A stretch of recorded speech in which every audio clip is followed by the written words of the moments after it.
Je veux vous présenter aujourd'hui ces 5 compteurs électriques et la différence qu'ils ont. La première chose à retenir, c'est qu'ils sont à peu près identiques. Ce sont tous des compteurs électriques modulaires, ça veut dire qu'ils vont s'installer en fond d'armoire. Ils font tous un module de large, ce qui est très peu encombrant, c'est la dimension d'un disjoncteur 16 ampères par exemple. De gauche à droite, vous avez le MM32L, le MM32M, le MM32LM, le MM32MM et le MM100TC. Les deux premiers qu'on a ici à gauche ne sont pas certifiés MID, donc on ne peut pas les utiliser pour facturer l'électricité.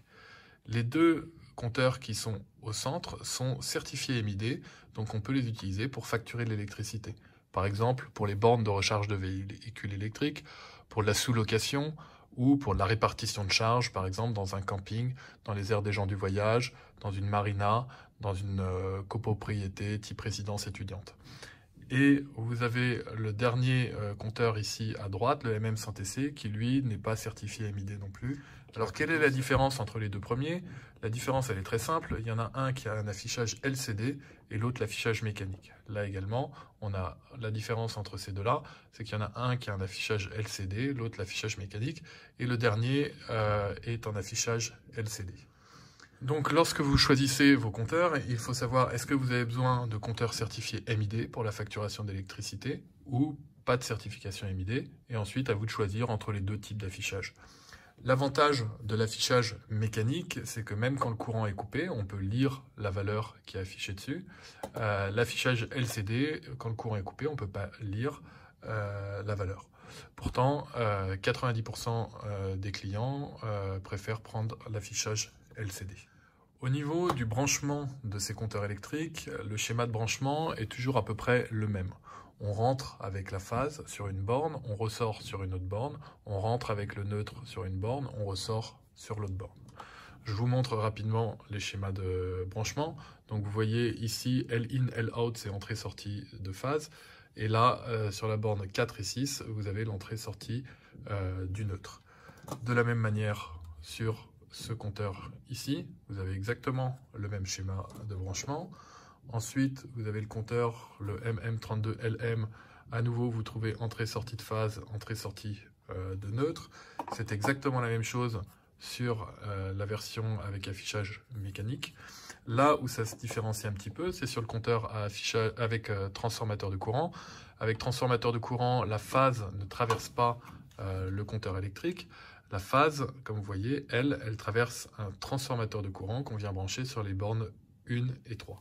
Ces 5 compteurs électriques ont tous une sortie d'impulsion. La sortie d'impulsion peut être utilisée si on veut relever le compteur électrique à l'aide d'une carte d'acquisition ou un datalogger. Cette sortie d'impulsion, dans la plupart des cas, n'est pas utilisée, mais elle est bien présente. Vous la voyez, elle est indiquée avec SO ici. C'est une sortie qui est polarisée. Donc vous venez vous brancher sur les bornes 20 et 21. C'est exactement le même schéma pour tous les compteurs électriques. Sur les compteurs électriques, les informations importantes que vous allez retrouver, alors tout d'abord vous avez toujours une diode qui clignote, qui va permettre de vous montrer que le compteur est bien en train de compter.